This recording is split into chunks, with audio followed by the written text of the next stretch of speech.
So today we start with the revision of physical world and measurement, in which we discuss about the dimensions, error, measurement of mass, length and time. We started with the dimensions. It's a very important chapter. Dimensions as well as error, both are very important. Syllabus point of view as well as competition point of view. एक question आना ही होता है, चाहे वो PMT हो चाहे वो IIT mains हो, 101% एक क्वेश्चन आना ही होता है, कम से कम एक क्वेश्चन, कई बार दो भी आ जाते हैं डायमेंशन एंड एरर से. तो we start with the dimensions.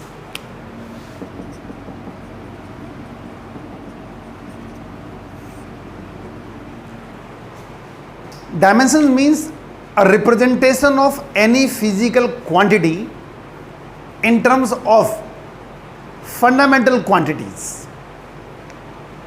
As we know that in mechanics there are only three fundamentals: mass, length and time.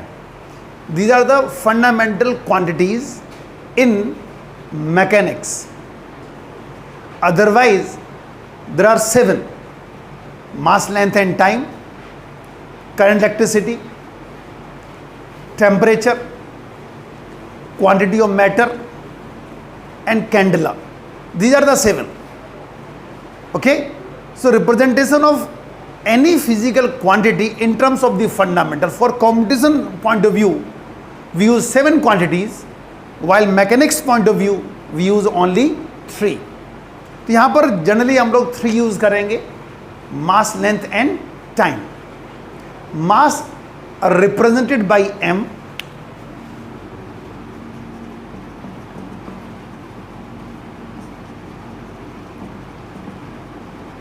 length are represented by L, time are represented by T. So a representation of any physical quantity in terms of mass, length and time, or in terms of fundamental quantities known as dimensions. There are so many physical quantities. Here we discuss few different types of the physical quantities, like density.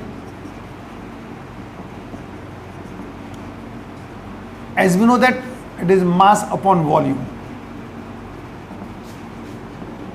Mass are represented by m and volume by L cube, L into L into L. So it is ml minus 3. So it's the dimensional formula of the density. So what are the advantages of the dimensional formula? With the help of dimensional formula we can find out which of the fundamental quantity involved in given physical quantity and with what power. मतलब density में कौन कौन से fundamental quantity involve हैं और कितने power से involve है. जैसे कि डेंसिटी में मास 1 टाइम इन्वॉल्व है, लेंथ -3 टाइम्स इन्वॉल्व है और टाइम का कोई रोल नहीं है. दूसरा एडवांटेज ये है डायमेंशन का कि we can find out the SI unit of given physical quantity with the help of dimensions. जैसे ml-3 लिखा हुआ है और ऐसा यूनिट आपको पता है मास की किलोग्राम होती है और लेंथ की मीटर, तो इसकी यूनिट बन जाएगी किलोग्राम पर मीटर क्यूब. ये फायदा हो जाता है डायमेंशन से. नाउ वेलोसिटी देखो, distance upon time, length upon time या डिस्प्लेसमेंट अपॉन टाइम. ये हो जाएगा L(t-1). Now for acceleration, change in velocity upon time. Change in velocity भी तो एक वेलोसिटी होगी, तो ये हो जाएगा Lt-2. फोर्स आपको पता है ma होता है, a का हम लोग निकाल चुके हैं, तो ये जाएगा mlt-2. ठीक. वर्क, फोर्स इनटू डिस्प्लेसमेंट या डिस्टेंस, एक ही बात. तो ये हो जाएगी mL2T-2 हो जाएगा, क्योंकि mLT-2 तो पहले से ही है और एक लेंथ से और मल्टीप्लाई करेंगे तो हो जाएगा mL2T-2।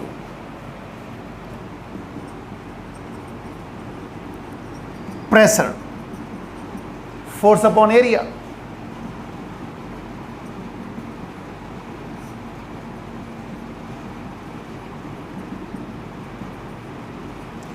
mL-1T-2, ये प्रेशर का आ गया। Power, work done upon time, mL2T-2 divided by T, mL2T-3 हो गया। एक होता है इम्पल्स, इम्पल्स होता है फोर्स इनटू टाइम, mL-T-1 बन जाएगा। एक होता है लीनियर मोमेंटम,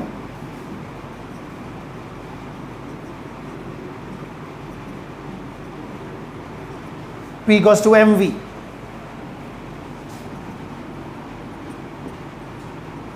ये हो जाएगा mL-T-1। ठीक।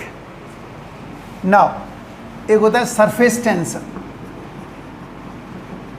टेंशन तो फोर्स होता है, इसलिए टेंशन का डायमेंशन फॉर्मूला वही होगा जो फोर्स का है। सरफेस टेंशन होता है फोर्स अपॉन लेंथ, ये हो जाएगा mL0T-2 या mT-2। स्ट्रेस भी फोर्स अपॉन एरिया होता है, यानी प्रेशर के बराबर। ठीक है।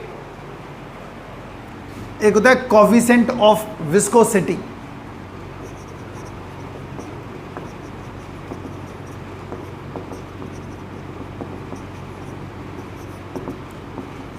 mL-1T-1 is the dimension formula of viscosity.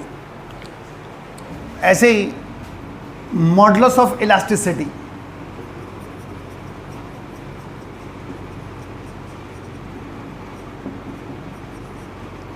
या कोफिशिएंट ऑफ इलास्टिसिटी और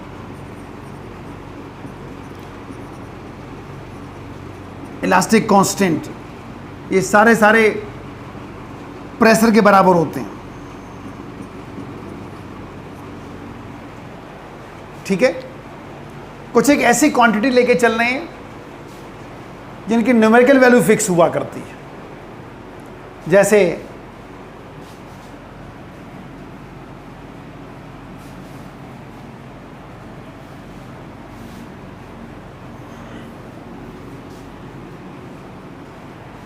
universal gravitational constant,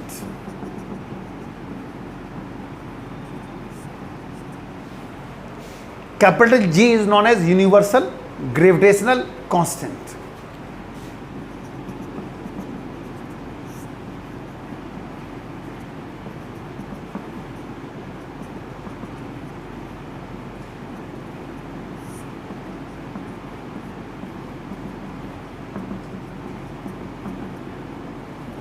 m-1 L3T-2। ठीक। एक होता है प्लैंक्स कांस्टेंट,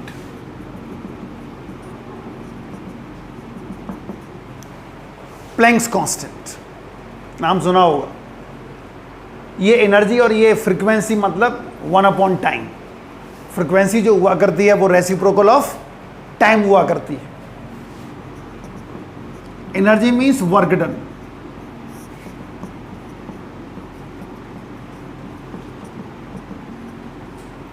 ये बन गया। ठीक। ऐसे ही एक स्टीफेंस कांस्टेंट होता है, ये टी टेम्परेचर है। It's not energy, energy per unit area per time, energy per unit area per second known as E. यहां पर ई एनर्जी नहीं है, एनर्जी को एरिया से भी डिवाइड किया गया है, टाइम से भी डिवाइड किया गया है, और ये टाइम नहीं है, ये टेम्परेचर है। तो sigma equals to E upon T to the power 4। तो E हो जाएगा, एक तो एनर्जी लिखो पहले,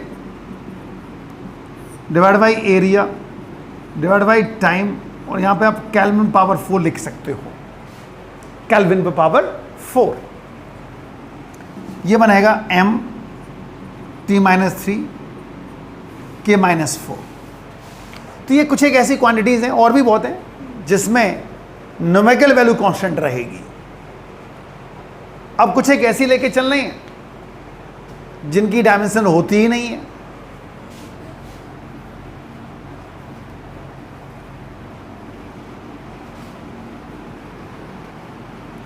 जैसे कि angle, arc upon radius,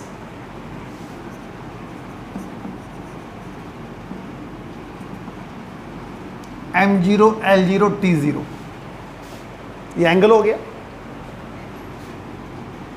strain, same quantity का रेशियो होता है, change in length upon original length, change in volume upon original volume. तो सेम क्वांटिटी का रेशियो होने के कारण इसकी भी डायमेंशन नहीं होगी।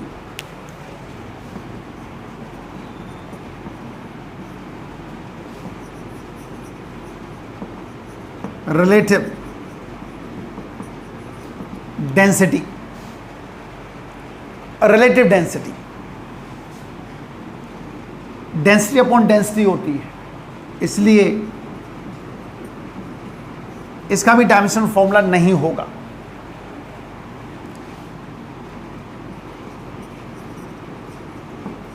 रिफ्रैक्टिव इंडेक्स 10th क्लास में पढ़ा है आपने, ratio of the speeds of light in air और in medium.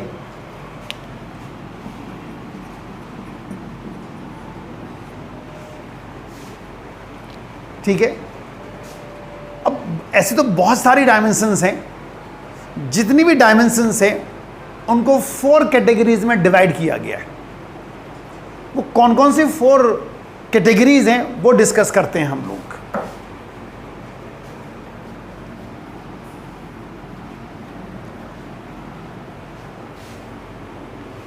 First is non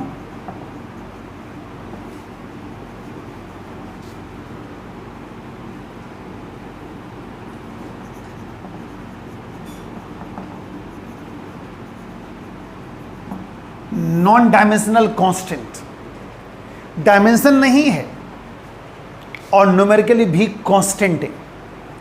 no dimension and numerically fixed. All the numbers, all trigonometrical factors are under this category. Clear? Second, non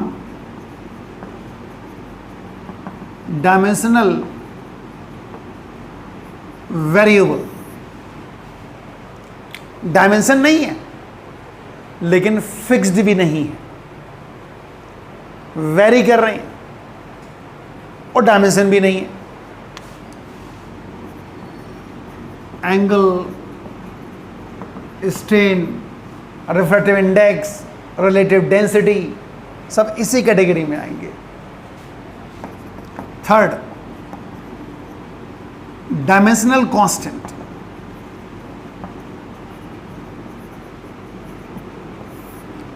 dimensional constant dimension है but numerically constant है।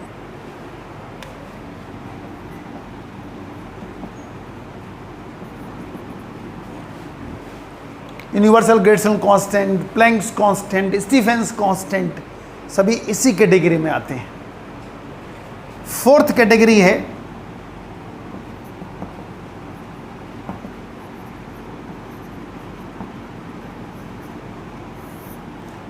Dimensional variable, dimension भी है और very भी कर रहे हैं, maximum इसी में आया करते हैं। जैसे फोर्स हो गया, वर्क, पावर, एनर्जी, सब कुछ इसी में आएगा। मैक्सिमम इसी में आता है, dimensional variable. Is it clear? So these are the 4 categories: non dimensional constant, non dimensional variable, dimensional variable and dimensional constant. अब इनकी एप्लीकेशंस लेके चल रहे हैं। पहली एप्लीकेशन है to check the correctness of equation. पहली एप्लीकेशन, देयर आर 4 एप्लीकेशंस, तो पहली एप्लीकेशन लेके चल रहे हैं हम लोग।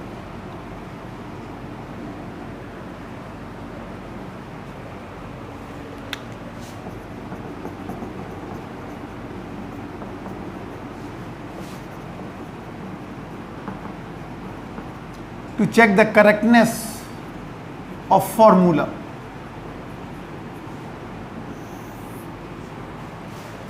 It is based on the principle of homogeneity. Based on principle of homogeneity.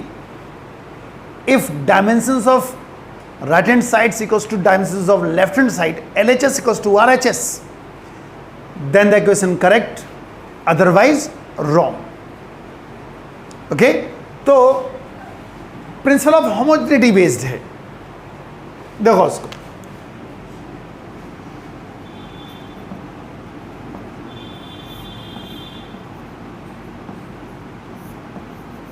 ये चेक करते हैं। V is the velocity, capital M is the mass, R is the radius and capital G आपको पता है यूनिवर्सल ग्रेविटेशनल कांस्टेंट। सो LHS लेके चल रहे हैं। वेलोसिटी है LT - 1 हो गया। और अब RHS के लिए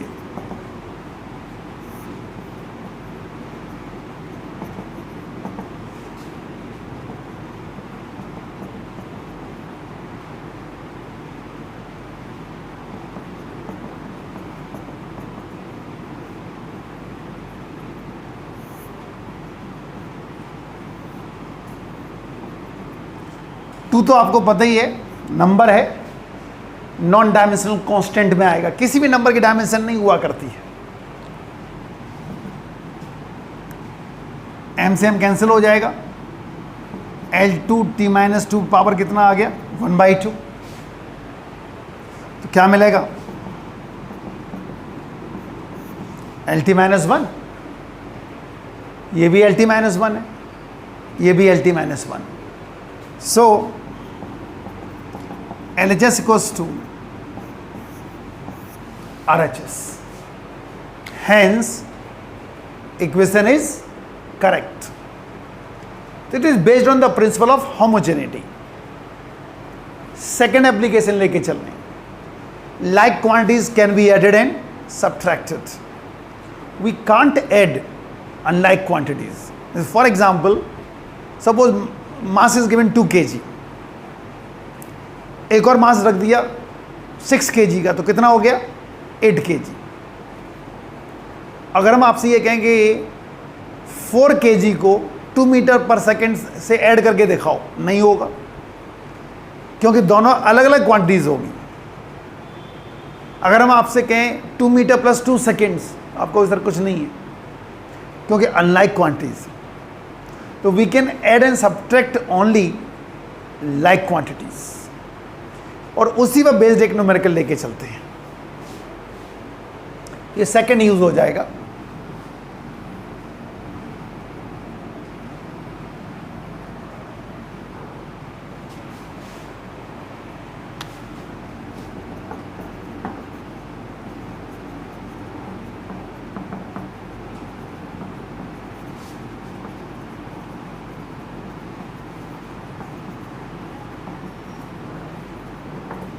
like quantities can be added and subtracted, वो लेके चल रहे हैं। तो एक न्यूमेरिकल लेके चलते हैं।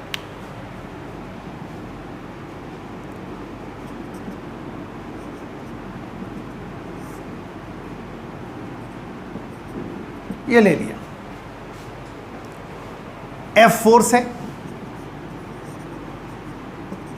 X लेंथ, T टाइम, और हमें A का डायमेंशन फॉर्मूला निकालना है और B का भी निकालना है। तो आप देखें जरा A से क्या सब्ट्रैक्ट हो रहा है, एक्स स्क्वायर, लेंथ का स्क्वायर सब्ट्रैक्ट हो रहा है। तो A से लेंथ का स्क्वायर सब्ट्रैक्ट तभी होगा जब A भी लेंथ के स्क्वायर के बराबर होगी। Like quantities can be added and subtracted. अगर A में से एक्स स्क्वायर सब्ट्रैक्ट हो रहा है तो ये तभी हुआ होगा जब A भी एक्स स्क्वायर की कैटेगरी की होगी। इसका मतलब A का डायमेंशन फॉर्मूला आ गया, क्या आ गया, एल स्क्वायर। लेकिन आप ये मत कर देना कि L square minus L square zero कर दो, क्या पता A 5 times of L square हो। हमें सिर्फ ये पता है कि A लेंथ के स्क्वायर की कैटेगरी में आता है, हाउ मैनी टाइम्स ये तो नहीं पता है। अगर यहाँ प्लस भी होता तो यहाँ पे 2l स्क्वायर नहीं लिखते, अगर यहाँ A प्लस एक्स स्क्वायर होता तो 2l स्क्वायर थोड़ी लिखते, क्योंकि नंबर का तो यहाँ काउंट ही नहीं होता, नॉन डायमेंशनल कांस्टेंट हुआ करते हैं नंबर्स। इसलिए A माइनस एक्स स्क्वायर क्या लिखेंगे हम लोग अब, एल स्क्वायर। तो A तो आ गया, हमारा एक आंसर आ चुका है।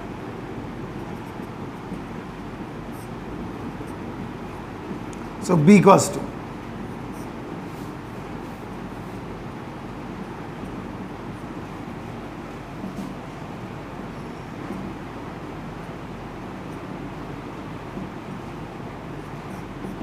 ये B का आ गया।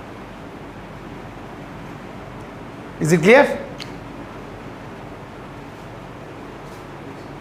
तो ये सेकंड कैटेगरी होगी और अब थर्ड कैटेगरी लेके चल रही है, to change the unit system.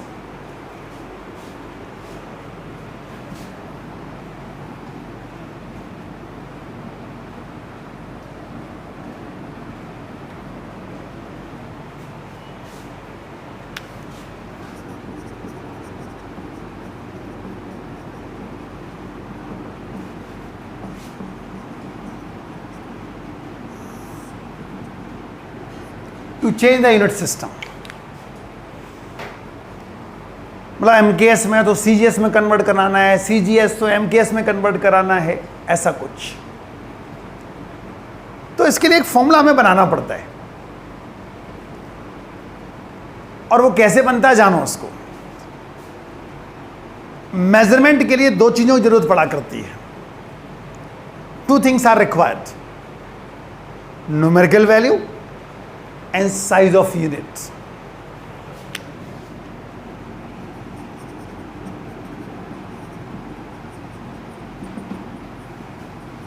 A measurement means the product of numerical value and size of unit, and this product remains constant, means n1 u1 equals to n2 u2। नहीं समझे जानो इसको। Measurement का मतलब होता है जस्ट कंपैरिजन प्रोसेस। आप कोई भी चीज़ मेजर करते हो तो क्या करते हो, कंपेयर ही तो करते हो। मतलब आप 2 किलोग्राम आलू लेने गए तो वो क्या करता है, कंपेयर करता है। मेरे भाई एक पैन में रख देता है 2 किलोग्राम का वेट, और आलू लेने जा रहे हो दूसरे में आलू रखता है। वो जैसे ही वो 2 किलोग्राम के बराबर आ जाए या डिजिटल वेइंग मशीन पे 2 kg लिख के आ जाए, यानी मेजरमेंट हो गया। तो मेजरमेंट का मतलब क्या है, just comparison process. For example, we want to measure the length of this whiteboard. हमें इस whiteboard की लेंथ मेजर करना है। उसके लिए एक यूनिट, आपको एक साइज सिलेक्ट करना होगा। चलो हमने एक साइज ले लिया 1 मीटर रॉड, 1 मीटर साइज ले लिया। इसका मतलब U1 कितना हो गया, 1 meter, and compare the length of this whiteboard with the help of 1 meter rod. आपको कंपेयर करना है। Suppose metre rod involve 2 times in the length of the whiteboard. N1 कितना हो गया? 2। और मेजरमेंट क्या होता है? Product of numerical value and size of unit. So N1 U1 हो गया कितना? 2 मीटर। चलो साइज चेंज करते हैं। इस बार क्या किया हमने? साइज ले लिया 1 सेंटीमीटर।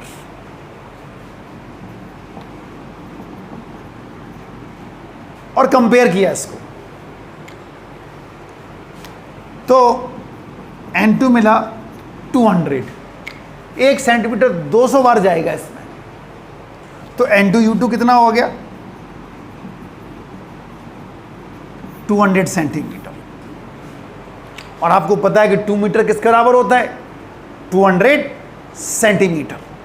इसका मतलब N1 U1 equals to N2 U2। Okay.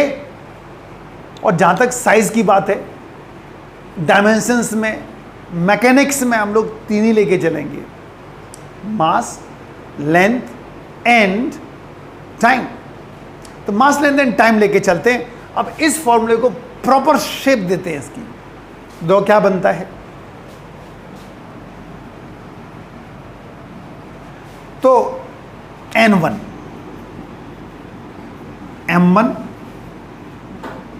L1 T1 N2 M2 L2 T2। ठीक। और N2 equals to N1 M1 upon M to the power A, L1 upon L to the power B, T1 upon T to the power C। ये formula 1 के तैयार हो गया। 1 का मतलब given है और 2 का मतलब है जिसमें कन्वर्ट करना है। 1 का मतलब गिवन और 2 का मतलब जिसमें कन्वर्ट करना है। एक न्यूमेरिकल लेके चलते हैं। सपोज प्रेशर गिवन है 1.01 × 10⁵ न्यूटन पर मीटर स्क्वायर। ये गिवन है, ठीक है। और हमें कन्वर्ट करना है CGS में। MKS में गिवन है। MKS का मतलब होता है MKS, length in metre, mass in kilogram, time in second. MKS, M for metre, K for kilogram, S for seconds. CGS का मतलब है C for centimetre, G for gram, S for seconds. ठीक है।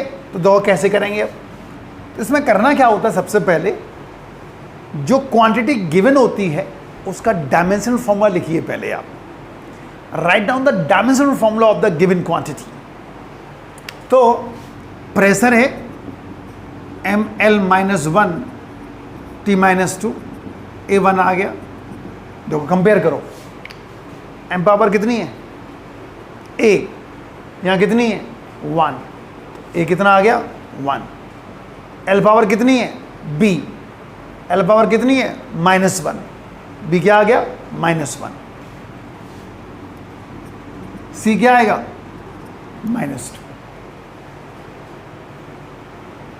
ना तो N2 इक्वल्स टू N1 कितना दिया हुआ है? गिवन न्यूमेरिकल वैल्यू कितनी है? 1.01 × 10⁵। M1 मास किस में गिवन है? किलोग्राम में, MKS। कन्वर्ट किस में करना है? ग्राम्स में। पावर कितनी है? 1। लेंथ किस में गिवन है? मीटर में। कन्वर्ट किस में करना है? सेंटीमीटर में। पावर कितनी होगी? -1। टाइम किस में गिवन है? सेकेंड्स में। कन्वर्ट किस में करना है? सेकेंड्स में। और N2 इक्वल्स टू आपको पता है 1 किलोग्राम में कितने ग्राम्स होते हैं? 1000।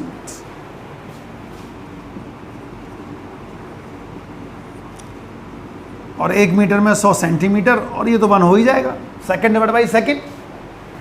और एक पे कितनी पावर लगा दो कोई फर्क नहीं पड़ता।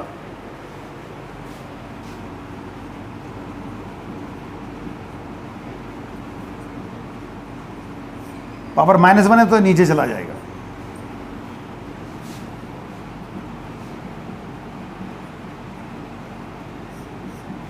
ये सीजीएस में आ गया। तो इस तरह इसको कन्वर्ट किया करते हैं। तो ये थर्ड यूज हो गया। और अब हम लोग फोर्थ यूज लेके चलते हैं। और फोर्थ यूज है to derive the formula. To derive the formula, हमें एक फॉर्मूला बनाना है, ये फोर्थ यूज है।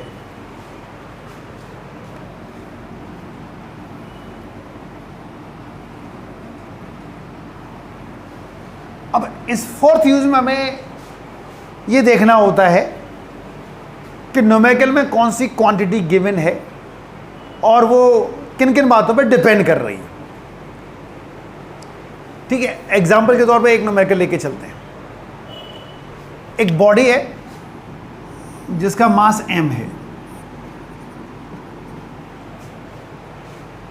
m is the mass and moves with velocity v in a circular path of radius r.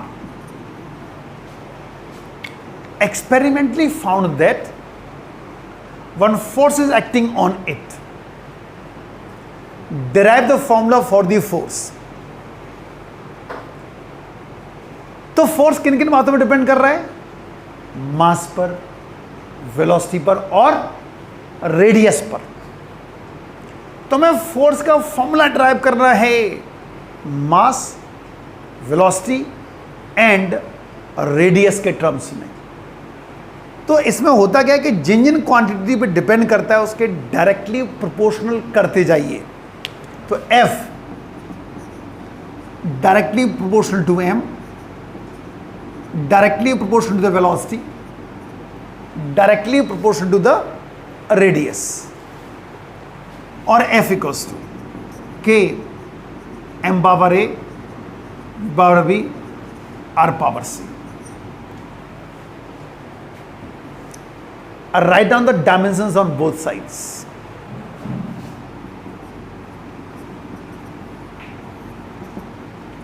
आपको पता है कि कांस्टेंट काउंट ही नहीं होता यहां पर। और वैसे भी डायमेंशंस की एक ड्रॉबैक होती है, ये किसी कांस्टेंट की वैल्यू नहीं बता सकते। ये किसी कांस्टेंट की वैल्यू नहीं बता सकते, इनके लिए सारे कांस्टेंट के होते हैं। ये इनकी एक ड्रॉबैक है। m power a, LT minus 1 power b, L power c। और MLT minus 2 equals to m power a, L power b, t पे power minus b, L power c। और MLT minus 2 equals to m power a, L power कितनी हो जाएगी? b plus c minus b। Is it clear? अब equate करो, यहां m power a है और यहां m पावर 1, तो a कितना हो गया? 1। L पावर कितना है? b plus c। यहां कितना है? 1। टी पावर कितना है? Minus B. इधर कितना है? माइनस 2। तो b इक्वल्स टू 2 हो जाएगा। जब b 2 आ गया है तो c निकाल सकते हैं, वो कितना आएगा? -1। जो abc की वैल्यूज आई हैं वो फर्स्ट इक्वेशन में लगा दो। So f equals to k m power a 1 आया है, b 2 आया है और c -1 आया है। ये फॉर्मूला बन गया। और ढंग से लिखना है तो ऐसे लिख सकते हैं आप,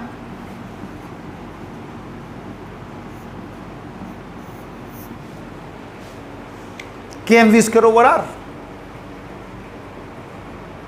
तो ये इसका फोर्थ यूज था। Is it clear? तो these are the 4 uses of the dimensions. और जो मैंने पहले वीडियो बनाई थी उनमें हमने इन सब के बहुत न्यूमेरिकल डाले हैं। अगर आप पुरानी वीडियोस देखेंगे आप तो उसमें सारे मिलेंगे। ये तो हम लोग अभी फास्ट रिवीजन लेके चल रहे हैं, इसलिए हमने एक एक न्यूमेरिकल लिया है, जबकि ओरिजिनल वीडियोस देखेंगे तो उसमें कई सारे न्यूमेरिकल मैंने डाले हैं। नाउ अब सेकंड पार्ट लेके चल रहे हैं हम लोग इसी का, error, and the very important part, very important part. तो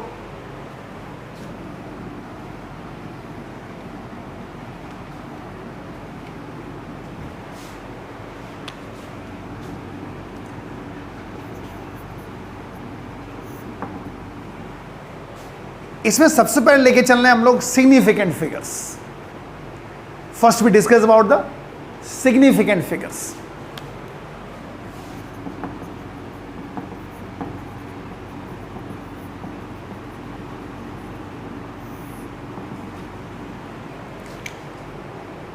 Those digits whose value accurately known in particular measurement, known as significant figures. Those digits whose value accurately known in particular measurement, known as significant figures, or in which we having confidence. लगभग, मान लो, करीब करीब, ये नहीं चलेगा। Okay? और इनके कुछ एक रूल्स हुआ करते हैं और उन्हीं रूल्स के अंडर हम लोग कैलकुलेट किया करते हैं। जैसे कि पहला रूल है इसमें कि all non zero digits are significant. 2546 या 2545 कोई जीरो नहीं है इसमें। तो फर्स्ट रूल के अकॉर्डिंग इसमें सिग्निफिकेंट फिगर्स कितने हो गए? 4।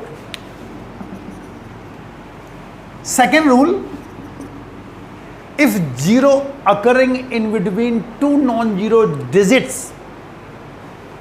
become significant।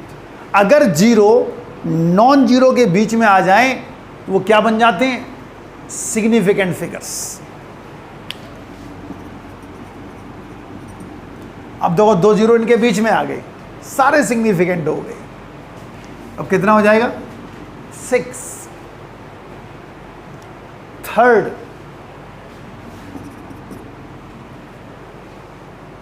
Zero after non zero digit may or may not be significant. May or may not B मतलब यहां पे अभी 1 मिलेगा, और अगर यही मेजर्ड वैल्यू हो जाए, if it is measured value it become significant. मान लो अगर यही लिखा हो कि the length of this given rod is 100 metre, तो 3 हो गई, क्योंकि वो मेजर्ड वैल्यू है। ओके अगर मैं यहां से कहूं कि दिल्ली यहां से 160 किलोमीटर, तो वो मेजर्ड वैल्यू होगी 3 हो गई। तो मे or may not be significant. Next rule, zero just before and just after of decimal point never be significant. Only 3, ये जीरो काउंट नहीं होंगे। लेकिन इसी में एक और है, if they followed by non zero digits become significant। मान लो अगर यही चीज ऐसे लिख दी जाए तो ये अब काउंट हो जाएंगे।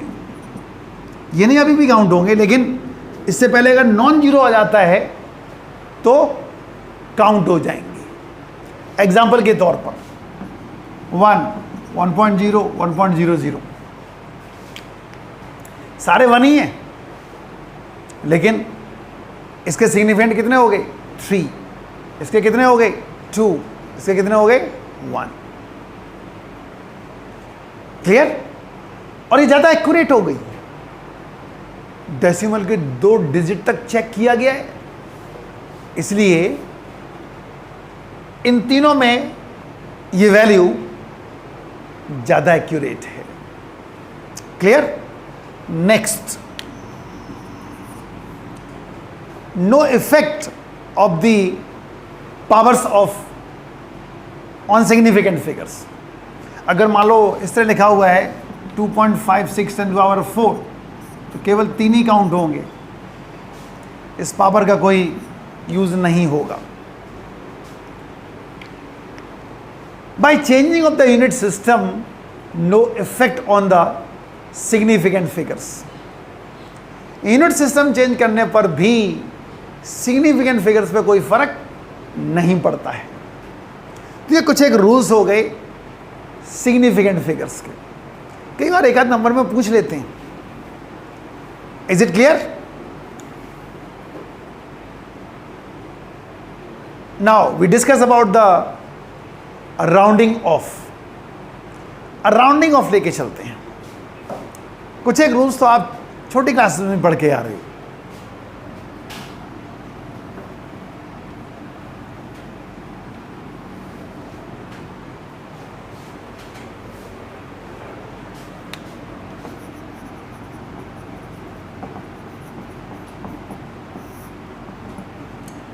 Rounding off.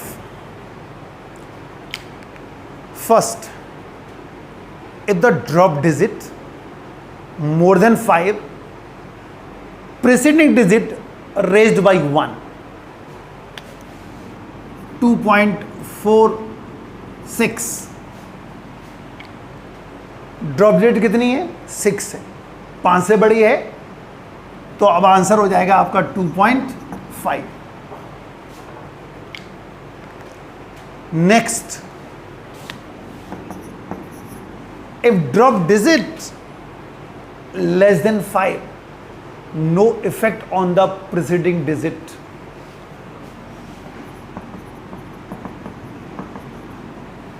.4. Next rule, if drop digit is 5, अब ड्रॉप डिजिट ही 5 है, तो हमें प्रीसीडिंग डिजिट का नेचर चेक करना पड़ेगा कि वो ऑड है या even. If it is odd, raised by 1, 2.6, and if it is even, no effect.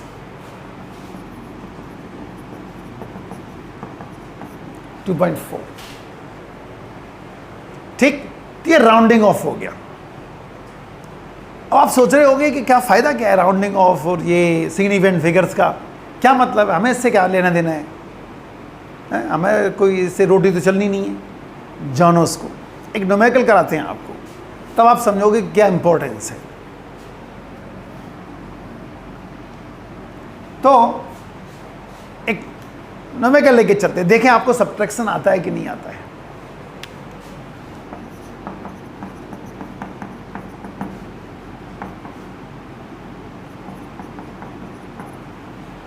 ये दिया हुआ है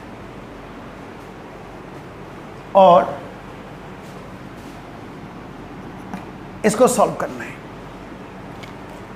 तो इतना याद रखें आप, इन केस ऑफ एडिशन और subtraction, your answer should be in least decimal places. In case of addition और subtraction, your answer should be in least decimal places. In case of multiplication and division, your answer should be in least significant figures. Addition और subtraction में आपका answer least decimal places पे होना चाहिए, और division और multiplication में your answer should be in least significant figures. यहां पे तो हम लोग सब्ट्रैक्ट कर रहे हैं, देखते हैं कैसे करते हैं इसको। तो 2.4500, ठीक है, और 10 to the power 5 लिख दिया। ऐसा इसलिए किया क्योंकि आपको पता है कि डायरेक्ट सब्ट्रैक्ट नहीं कर सकते जब तक कि दोनों की पावर सेम ना हो जाए। यू कांट सब्ट्रैक्ट डायरेक्टली, इसको भी 10⁵ में लेके आइए।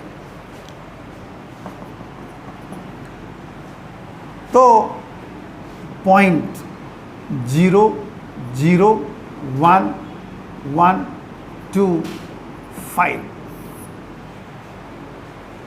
हो गया 10⁵। अब सॉल्व करते हैं। यहां कितना आएगा 5, यहां कितना आएगा 7, यहां कितना आएगा 8, यहां कितना आएगा 8 और यहां 4 4,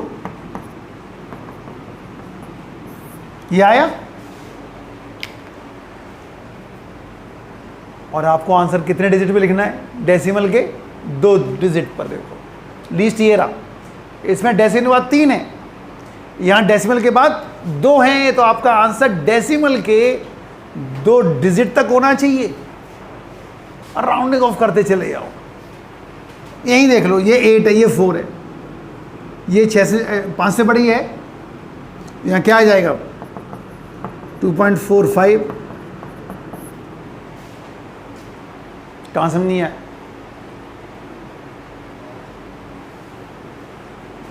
कितना था ये? तो वही चीज आ गई। आपने इतना अमाउंट सब्ट्रैक्ट किया, इसके बावजूद भी ये सेम चीज वापस आ गई। ये इंपॉर्टेंस है। अब समझ गए ये इंपॉर्टेंस ऑफ सिग्निफिकेंट फिगर्स और राउंडिंग ऑफ का, कि इतना अमाउंट सब्ट्रैक्ट किया फिर भी कोई फर्क ही नहीं पड़ा भाई। ये जादू नहीं है, इट्स नॉट अ मैजिक, ये फैक्ट है कि अगर कोई क्वांटिटी बहुत छोटी है तो वो नेग्लेक्ट हो सकती है। ये इसके कंपैरिजन में ये बहुत छोटी क्वांटिटी थी तो क्या हो गई? नेग्लेक्ट। ये हुआ है। Is it clear? तो और अब लेके चल रहे हम लोग types of errors. Types of error discuss करते हैं।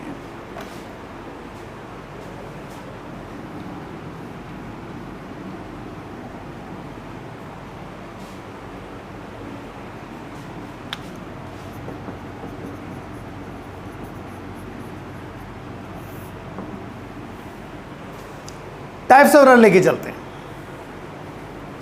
पहली है systematic error.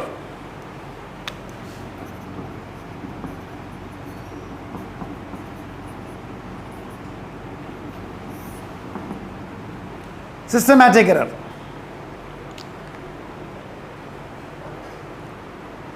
Error due to known causes.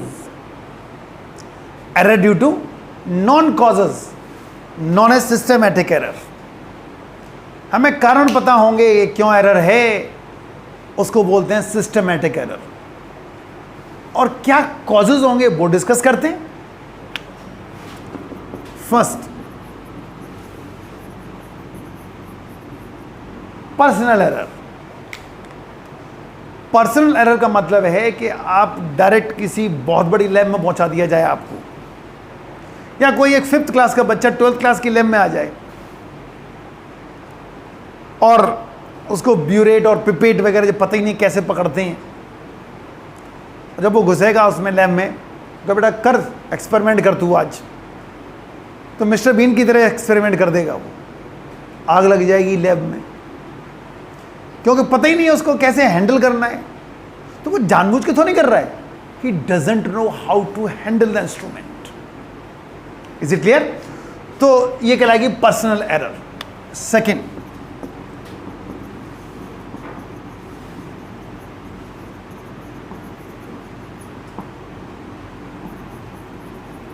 Instrumental error. Instrument में ही कमी है और इसको बेसिकली बोलते हैं जीरो एरर।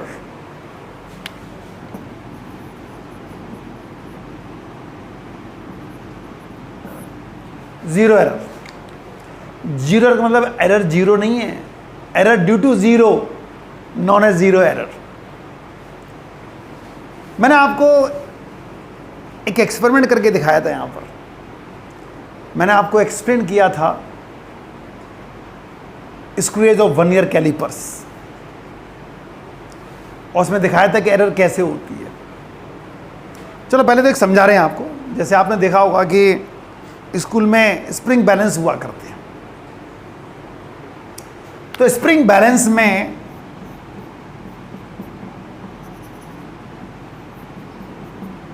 जो पॉइंटर है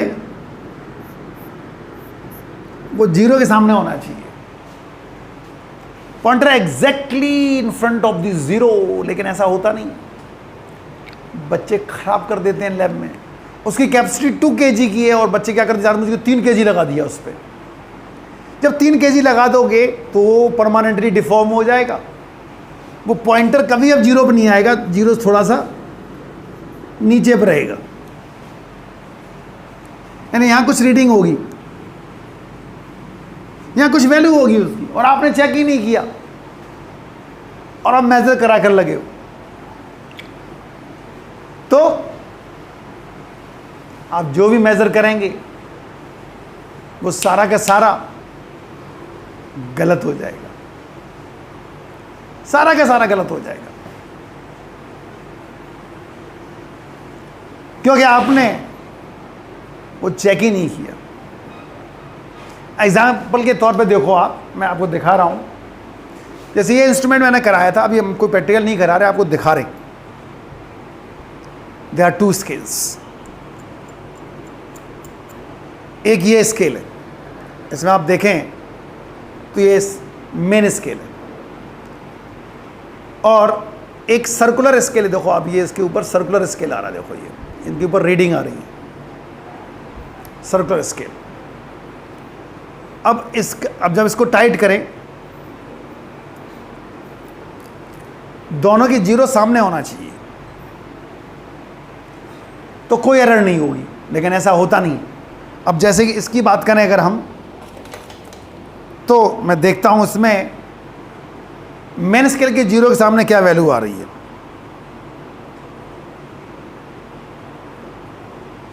78 आ रही है। 0 सामने 0 आना चाहिए था, तुम खुद देख लो। देखो इसमें एक बहुत पतली लाइन होगी और उसके सामने आप देखो स्केल में, तो ये 0 के सामने 0 नहीं आ रहा है, इसका मतलब इसमें एरर है। अगर आपने इस एरर को मेजर नहीं किया और आपने एज यूजुअल फॉर्मूला लगा दिया और चेक करना स्टार्ट कर दिया, गलत हो जाएगी। जो इसमें एरर है उसको भी काउंट करो पहले, कितनी एरर और कौन सी एरर है, वो भी फॉर्मूले में साथ लगानी पड़ेगी। अगर आपने में नहीं लगाई तो आपकी सारी मेजरमेंट कैसी हो जाएगी, गलत। क्यों हुई? Due to instrument. So it is known as instrumental error. Now next error होगी इसमें, एरर ड्यू टू इम्परफेक्शन।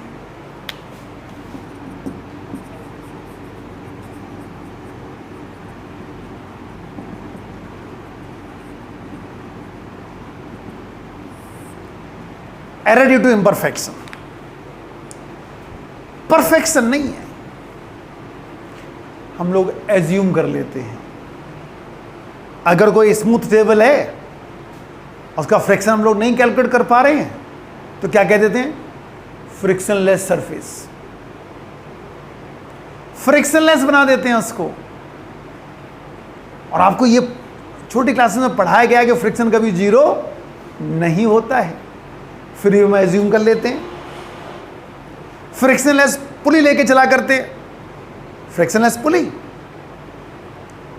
अगर वो फ्रिक्शनलेस हो तो घूमेगी कैसे? लेकिन हम मेजर नहीं कर पाए तो फ्रिक्शनलेस बना दिया उसको। ऐसे ही स्ट्रिंग की बात करें, अगर हम लोग कई बार वेटलेस स्ट्रिंग लेके चला करते हैं, भाई स्ट्रिंग का मास नेग्लिजिबल है, तो इस तरह हम लोग एज्यूम कर रहे होते हैं, परफेक्शन नहीं है। इसको क्या बोलेंगे? Error due to imperfection. और इसी में चौथा कारण होगा, इसी में चौथा कारण है, और वो है error due to external causes.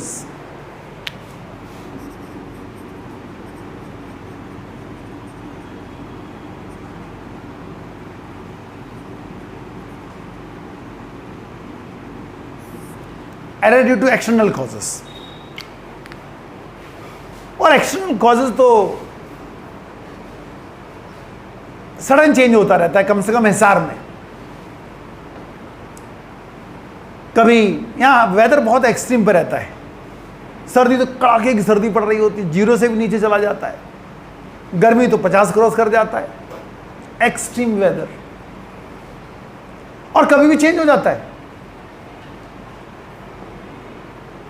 अचानक बादल आए, बरस गए और फिर धूप निकल गई। पहले भी धूप निकली थी और अचानक 15-20 मिनट के अंदर पता नहीं कहां से बादल आ गए, बारिश हुई हो और आधा घंटे बाद साफ, और देखो तो रोड पानी भरा, भाई कहां से आ गया। अगर कोई अंदर कमरे के अंदर अगर 1-2 घंटे से लेटा हो, बाहर निकल के वो हैरान हो जाएगा। अचानक सब कुछ होता है सार में। अब आप कोई एक्सपेरिमेंट कर रहे हो जो रूम टेम्परेचर बेस्ड था, आपने 20 डिग्री सेल्सियस पे वो एक्सपेरिमेंट किया, वेदर चेंज हो गया, वेदर चेंज हो गया, वेदर आ गया 18 पे और आप 20 पे एक्सपेरिमेंट कर रहे हो, रीडिंग गलत आएंगी। क्यों आई? Due to external causes. तो ये सारी एरर कहलाती है सिस्टमैटिक एरर। इतने कॉजेज होंगे। अब दूसरी एरर लेके चलते हैं, that is random error. Next is random error.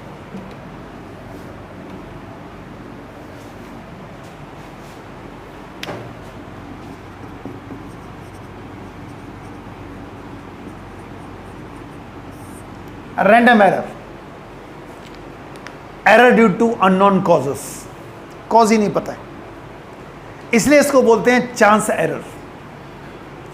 By chance आ भी जाए और बाई चांस न भी आए, तो उसे कहते हैं रैंडम। और रैंडम एरर को मिनिमाइज करने के लिए हम लोग मीन लेके चला करते हैं। We can minimise the random error by taking mean. और इसीलिए जब आप एक्सपेरिमेंट किया करते हैं तो आपका टीचर बोलता है कम से कम 3 या 5 रीडिंग लो, क्योंकि उसका जो मीन आएगा it treated as a true value.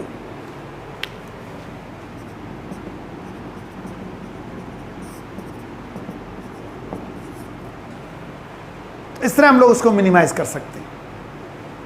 अगली एरर होगी gross error.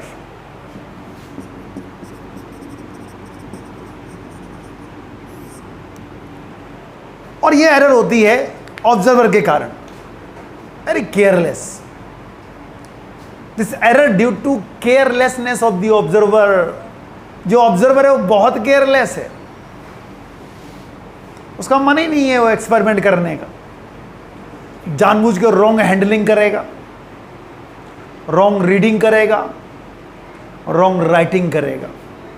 The error due to wrong handling, wrong reading, wrong writing known as gross error. तो ग्रॉस एरर को आप मिनिमाइज कर सकते हो खुद को चेंज करके। केयरफुल बनो, सीरियस हो, तभी आप इस एरर को मिनिमाइज कर सकते हैं। वरना आप कैजुअली जाओगे वहां पर तो आपसे एरर होंगी, और वो सारी एरर किसके अंदर आएंगी? ग्रॉस एरर की। ठीक। Next is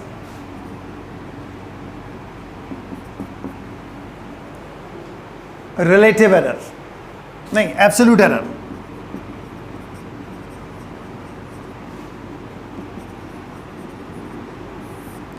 absolute error,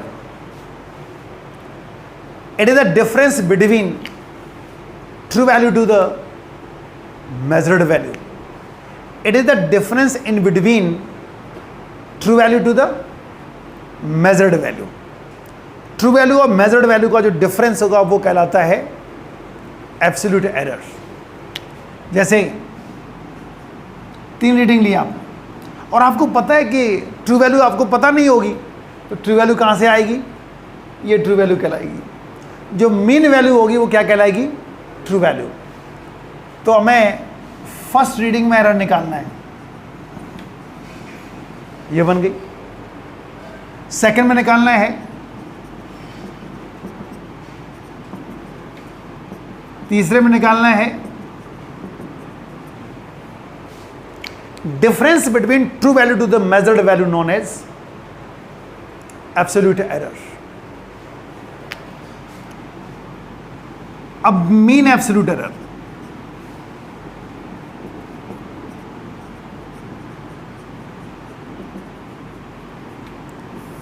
mean absolute error, जो ये आई इनका भी मीन ले लो, तो मीन एब्सोल्यूट एरर हो गई, ये मीन ले लिया। अगली एरर होगी relative error.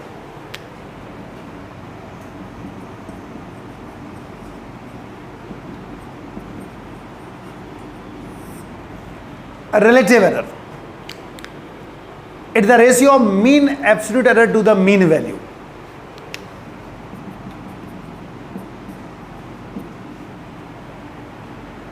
The ratio of mean absolute error to the mean value या फिर absolute error to the measured value। अगली होगी percentage error.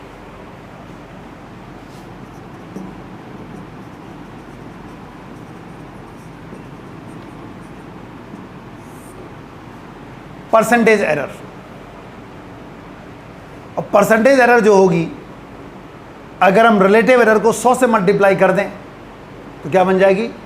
Percentage error. So these are the types of error. ये types of error होंगे। Is it clear?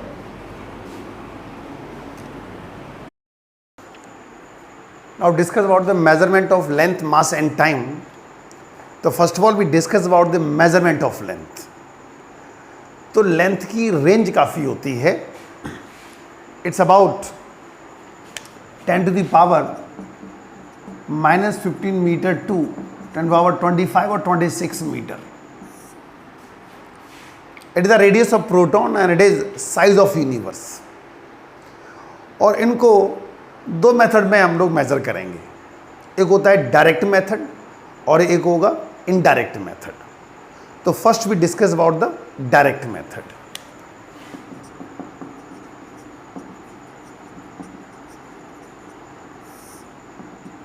Direct method means in which we directly use with the help of by comparison of an instrument, that is known as direct method.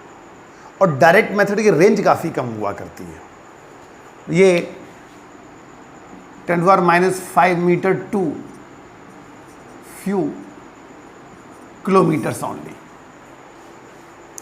10 to the power -5 तक जाने में भी आप देखो कैसे measure करेंगे। Like if you want to measure -3 metre means 1 millimetre. For 1 millimeter we use simple scale।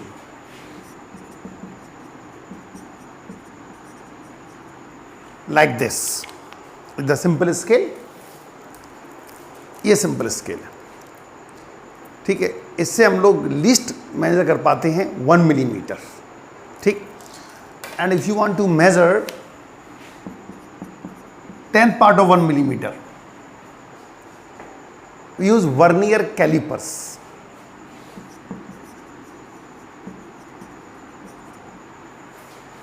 Vernier calliper ये हुआ करता है, is the vernier calliper. It is use to measure 10th part of 1 millimeter। And if you want to measure -5 metre we use screw gauge. ये 1 millimetre का 100वां part major करेगा और वो ये होता है। This instrument is known as screw gauge, जी use to measure 100th part of 1 millimeter। और अगर फ्यू किलोमीटर की बात करें तो जो माइलस्टोन्स लगे होते हैं रोड पर वो डायरेक्ट मेथड से लगाए जाते हैं। तो फ्यू किलोमीटर्स तक हम उनको लगा सकते हैं। गाड़ी की हेल्प से 0 को 0 कर लिया रीडिंग, जैसी रीडिंग में 1 किलोमीटर आएगा और वहाँ स्टोन लगा देते हैं। तो डायरेक्ट मेथड तो ख़त्म हो गया, बहुत कम रेंज आई। इसका मतलब जो इनडायरेक्ट मेथड होगा it is use to measure very very small as well as very very large distances. तो लेके चल रहे हैं हम लोग indirect method.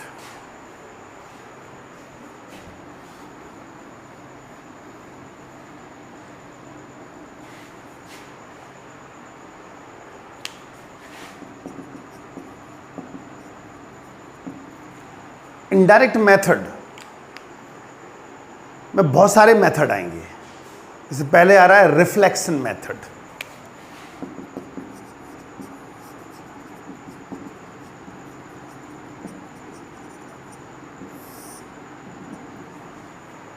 It is reflection method, और इस मेथड में इसको इको मेथड भी बोलते हैं।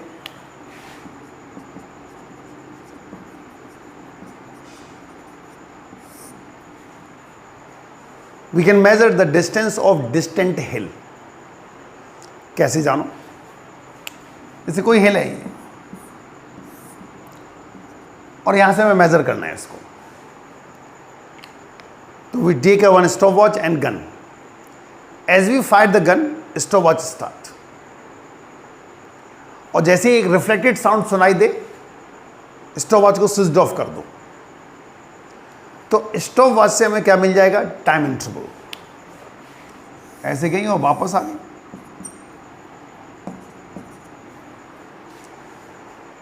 स्पीड हमें पता है साउंड की क्या होती है एयर में। टाइम इंटरवल मालूम पड़ गया, तो 2x equals to v into T और x equals to v into T by 2। ठीक है, टाइम हमें पता है, स्पीड पता है, तो डिस्टेंस हम लोग मेजर कर पाएंगे। इससे हम लोग x निकाल लेंगे, डिस्टेंस। इसी में बहुत सारी चीजें आती हैं, लाइक रडार,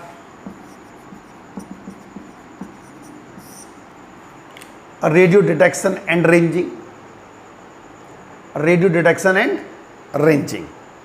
रडार जो एरोप्लेन वगैरह की पोजीशन मेजर करने के लिए होता है, मतलब कोई भी एरोप्लेन बीच में आ जाएगा, सिग्नल्स जाएंगे and they return back immediately, and the signals moves with velocity of light. इसमें माइक्रोवेव्स यूज किया करते हैं। टेंडेंसी ये होती है, they moves on a straight line, any obstacle come in between their path, they return back immediately.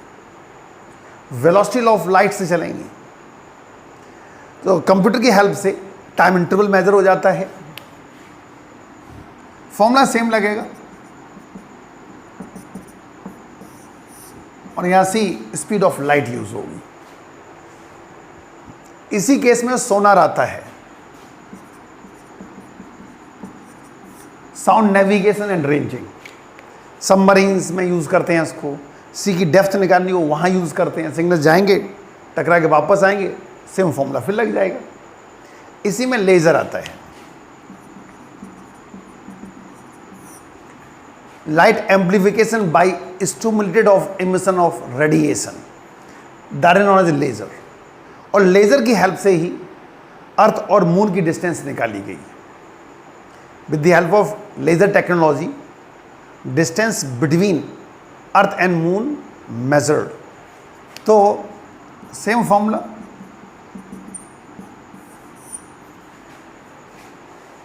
ये था reflection method. Now discuss about the triangulation method in which we use trigonometry.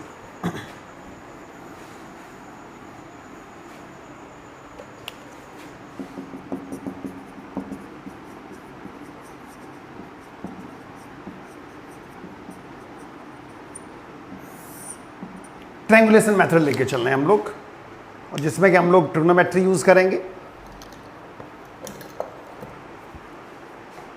तो इसकी help से हम लोग major कर सकते हैं हाइट ऑफ द बिल्डिंग्स। और दो तरह की होती हैं, accessible as well as inaccessible objects. Accessible का मतलब होता है जहां तक हम लोग उसके पास तक जा सकें,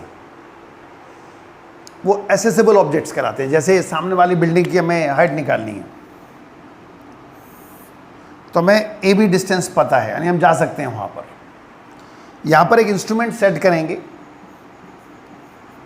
उसका नाम होता है सेक्सटेंट, और उसमें डी लगी होती है, लेंस लगा होगा, डी लगी होगी। जैसे जैसे आप उसको खोलेंगे, डी के साथ आप एंगल मेजर कर पाएंगे। तो थीटा में मालूम पड़ जाएगा, एक्स हमें पता है, तो tan theta equals to H by X और H equals to X tan theta. Theta पता लग गया with the help of D, X पता था तो एच कैलकुलेट कर लेंगे। अब लेके चलें इनअसेसिबल ऑब्जेक्ट, मतलब हम उस बिल्डिंग के बॉटम तक नहीं पहुंच पा रहे, वहां तक नहीं पहुंच पा रहे।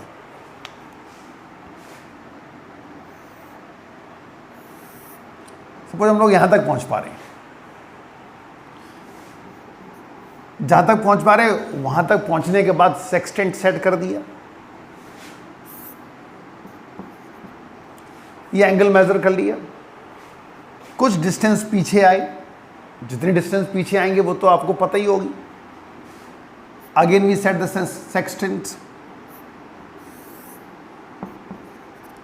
और ये थीटा 2 हो गया।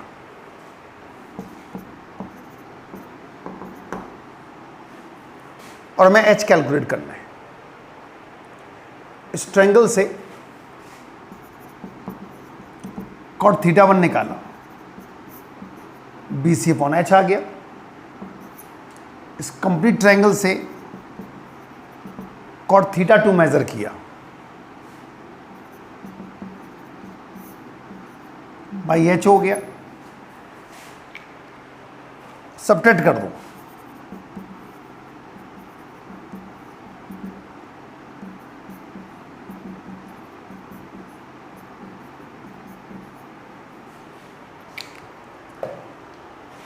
तो ये कैंसिल हो जाएगा।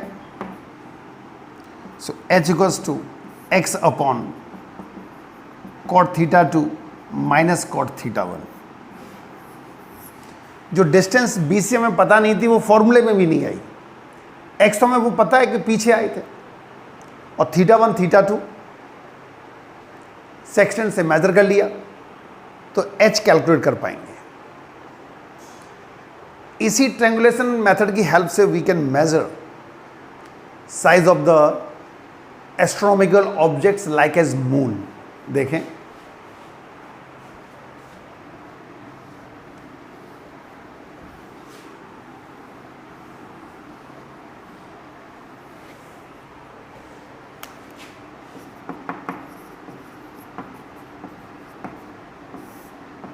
साइज ऑफ मून कैलकुलेट करना है। तो is the moon and is earth.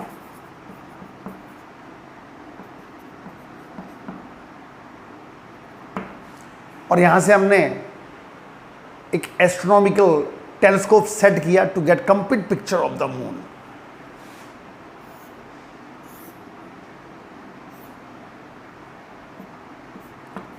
And with the help of telescope we measure angle theta.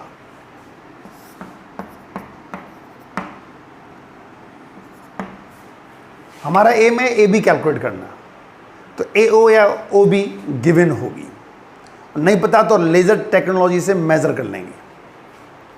Angle equals to होता है arc upon radius, so A B equals to theta into A B.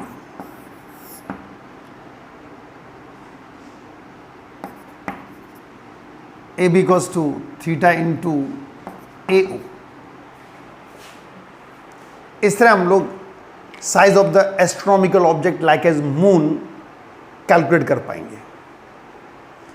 Next method लेके चल रहे हैं हम लोग, parallax method, very important. Parallax method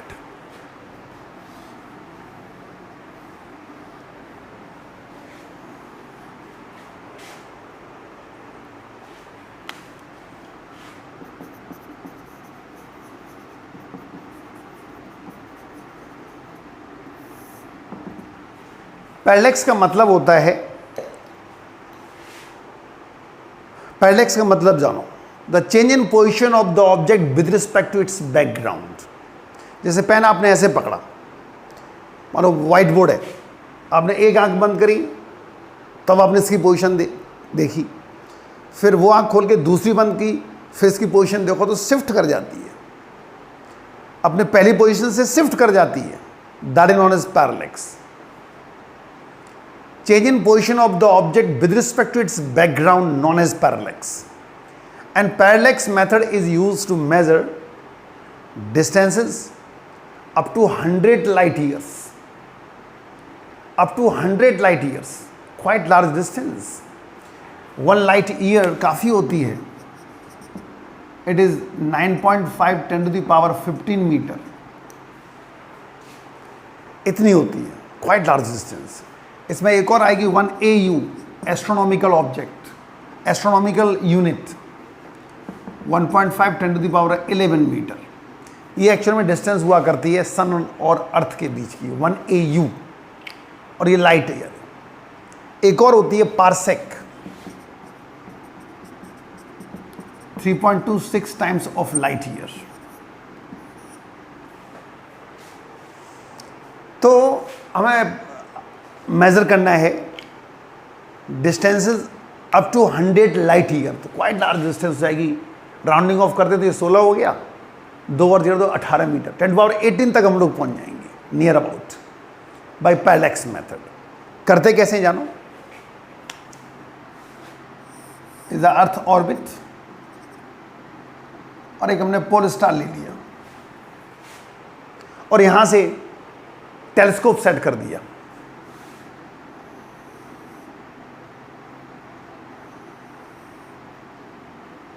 and to nearby star S1, पहले pole star पर, फिर नियर बाई स्टार। ये एंगल हम लोग कैलकुलेट कर पाएंगे। ये अर्थ है, ये सन। आफ्टर 6 मंथ अर्थ यहां पे आ जाएगी, फिर सेट किया, and then to nearby star, θ2 calculate कर लेंगे। ये θ1 तो ये भी θ1 होगा, ये θ2 होगा, ये कंप्लीट एंगल पैरेलैटिक एंगल कहलाता है, दैट इज थीटा, और थीटा मिलेगा आपको θ1 प्लस θ2। ये डिस्टेंस हमें पता है, कंप्लीट डिस्टेंस हो जाएगी 2 AU। एंगल हम लोग कैलकुलेट कर चुके हैं, तो angle equals to arc upon radius 2 AU by SE, और SE equals to 2 AU by θ1 plus θ2। ये डिस्टेंस मेजर हो जाएगी। AU हमें पता है, और θ1 और θ2 विद इन 6 मंथ हम लोग मेजर कर लेंगे, ये डिस्टेंस मेजर कर पाएंगे। ठीक। नाउ एक और मेथड होता है केपलर्स मेथड, उसको भी देख लो आप।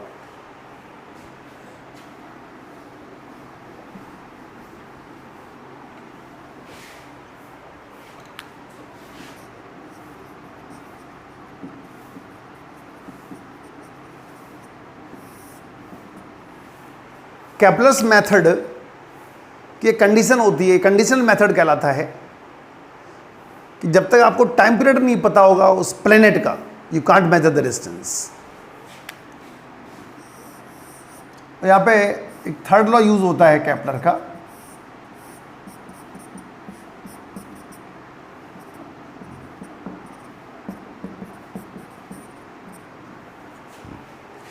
There are 3 laws. पहला है all the planet revolves around the sun in elliptical orbit. Second है एरियल वेलोसिटी रिमेन्स कांस्टेंट, माने एरिया शिफ्ट रिमेन्स कांस्टेंट। ये एरिया और ये एरिया आपस में बराबर होंगे, मतलब जब अर्थ ए से बी जाएगी उतने टाइम ये सी से डी आ जाएगी। जब अर्थ सन के पास होती है तो उसकी स्पीड बढ़ जाती है, लेकिन एरियल वेलोसिटी कांस्टेंट रहती है। लीनियर वेलोसिटी चेंज हो जाती है, लेकिन एरियल वेलोसिटी कांस्टेंट रहा करती है। और तीसरा है square of the time period is directly proportional to cube of semi major axis. T square is directly proportional to R cube. तो T1 स्क्वायर इक्वल्स टू के R1 cube, T2 square equals to के R2 cube,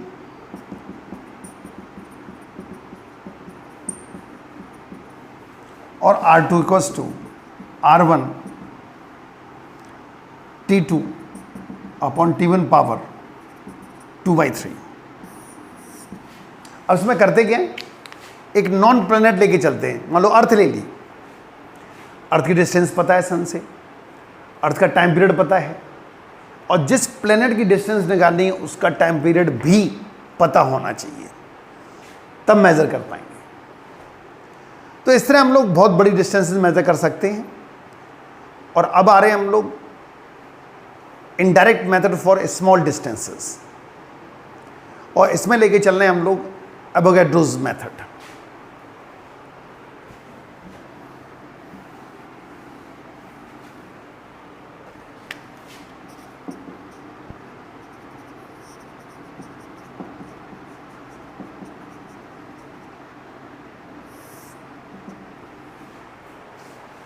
Avogadro's method, we can measure the size of the atom. Atom का radius तक निकाल सकते हैं इससे। Avogadro की हाइपोथेसिस है the volume of the atoms is equals to 2/3 volume of the substance. Volume of the atom is equals to 2/3 volume of the substance. मतलब उन्होंने इस तरह ये बताया कि अगर हम 4 स्फेरिकल बॉल पास पास रख दें तो उनके बीच में ये डिस्टेंस थोड़ी बहुत बच जाएगी, स्पेस बच जाएगा। ये देखो, अगर हम पूरे की बात करेंगे तो उसका वॉल्यूम ज़्यादा होगा बजाय ये स्फेरिकल बॉल्स के। ये सोचते हुए उन्होंने अपना ये हाइपोथेसिस दी।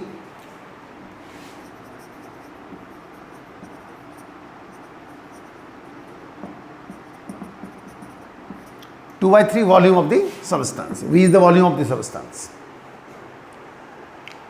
नाउ आपको पता है कि एक एटम का वॉल्यूम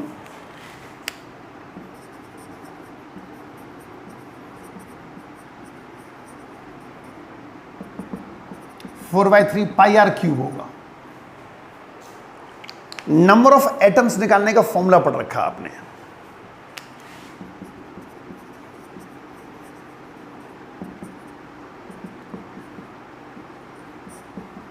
इससे हमें नंबर ऑफ एटम्स मिल जाएंगे।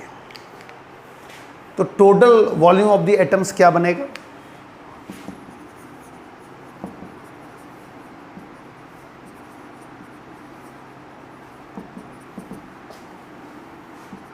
Four by three pi r cube NM divide by capital N। ये total volume of the atoms आ गया। ये वॉल्यूम ऑफ द एटम्स हो गया। दोनों को इक्वेट कर दो।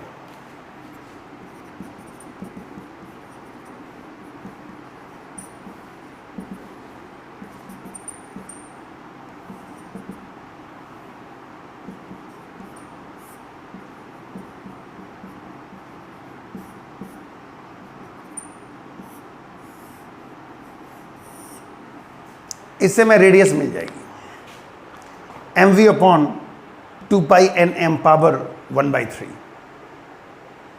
तो इससे हम लोग रेडियस निकाल लेंगे एटम की।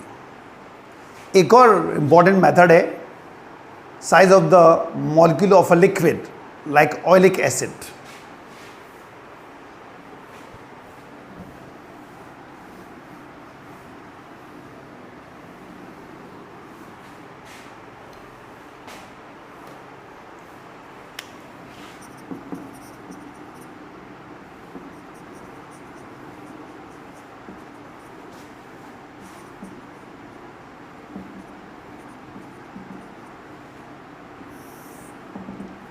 ऑयलिक एसिड का साइज एटम के कंपैरिजन में बड़ा होता है, 10⁻⁹ 10⁻⁸ के आसपास होता है। तो इसमें क्या करते हैं, एक सॉल्यूशन बनाया करते हैं एल्कोहल के साथ। वो कंसंट्रेशन कुछ भी हो सकता है, मतलब N/500 का ले लिया आपने, N/200 का ले लिया, N/300 का ले लिया। इसका मतलब क्या है जानो, 1 क्यूबिक सेंटीमीटर आपने ले लिया एल्कोहल ऑयलिक एसिड और 500 cc क्यूबिक सेंटीमीटर ले लिया आपने एल्कोहल, और उसको मिक्स कर दिया, एक सॉल्यूशन बना लिया। उसमें से n ड्रॉप्स ले ली और हर एक का वॉल्यूम V था। n ड्रॉप्स और each drop has a volume of small v। उसको लिया और एक फ्लैट सरफेस पे जिसमें पानी भरा था वेसल में, उसमें गिरा दिया, पॉर्ड जेंटली।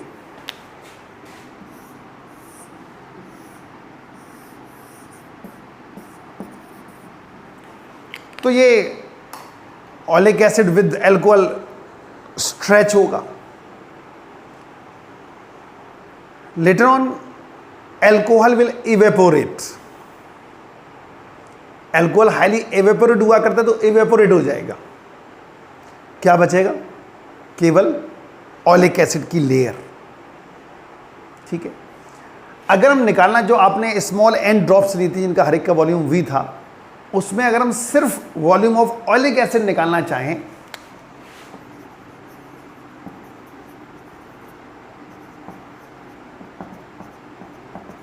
तो हो जाएगा NV/500, तो कंसेंट्रेशन तो यही था N/500 का। तो अगर आपको वॉल्यूम ऑफ ऑलिक एसिड बढ़ाना है तो NV/500 करना पड़ेगा। मैंने 10 लोगों ने कोई प्रॉपर्टी खरीदी, उसमें से एक अलग होना चाह रहा है, जो टोटल कॉस्ट आई तो उसको 10 से डिवाइड कर दो तो उसका हिस्सा मिल जाता है। ऐसे यहाँ पर 500 का रेशियो था, 500 से डिवाइड कर दिया। अब जब एक लेयर बन गई थी, अल्कोहल इवेपोरेट हो गया, अब केवल ऑलिक एसिड की लेयर बची। With the help of tracing paper and graph paper we can calculate the area and if T is the thickness of this layer. Area हमने कैलकुलेट कर लिया ग्राफ पेपर से या ट्रेसिंग पेपर से, तो volume of oleic acid होगा A into T। दोनों ही volume of oleic acid ना इक्वेट कर दो,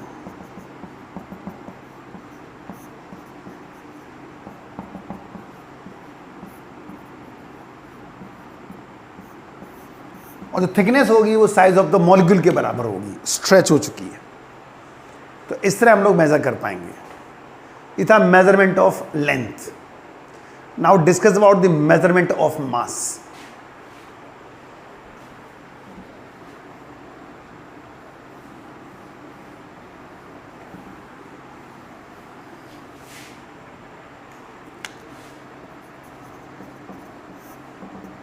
मेजरमेंट ऑफ मास का मतलब ये हुआ कि मास दो तरीके के होंगे, एक होता है इनर्शियल मास, एक होता है ग्रेविटेशनल मास। तो जानो उसको।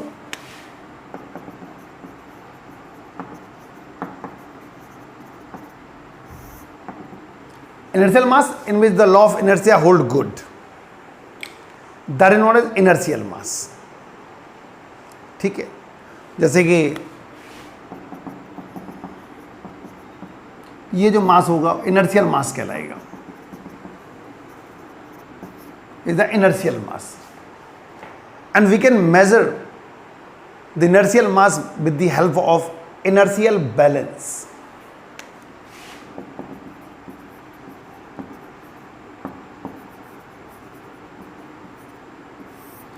और इस तरह होता है, एक मेटेलिक थिन शीट होगी, one end is fixed with rigid supporter, other end is free to vibrate.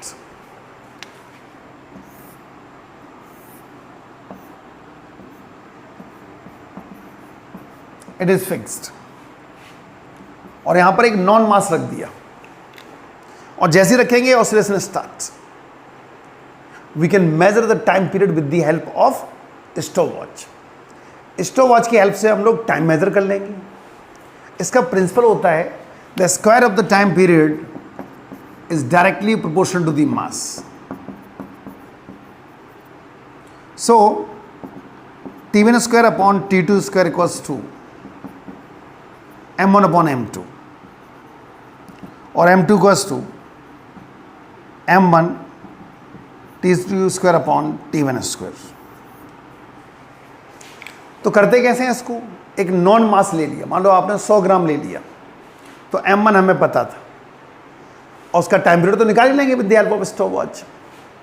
तो M1 पता था और T1 कैलकुलेट कर लिया। अब उसको हटा के एक अननोन मास रख दिया, इसका मास कैलकुलेट करना है। जैसे यहाँ पे रखेंगे ऑसिलेशन स्टार्ट हो जाएगी। तो we can again calculate the measure the time period with the help of stopwatch.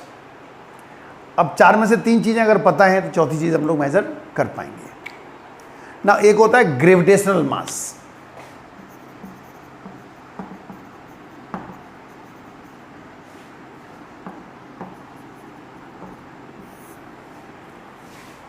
in which universal law of gravitation hold good।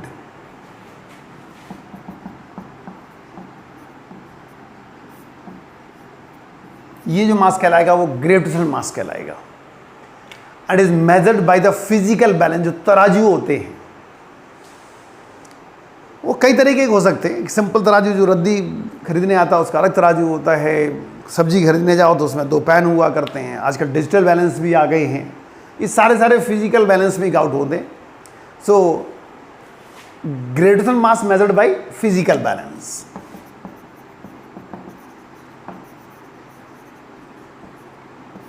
उसका प्रोसीजर आपको पता है, अगर 2 पेन है तो उसमें एक पेन में लोड लगा देते हैं और एक पेन में जो चीज़ खरीदनी होती है वो रख देते हैं, जैसे पॉइंटर बराबर पे आ जाए मेजरमेंट हो जाता है।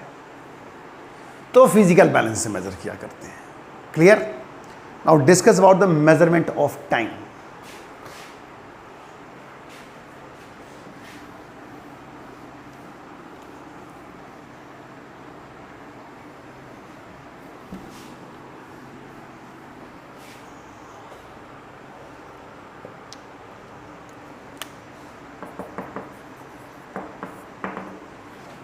Time means simply which clock read.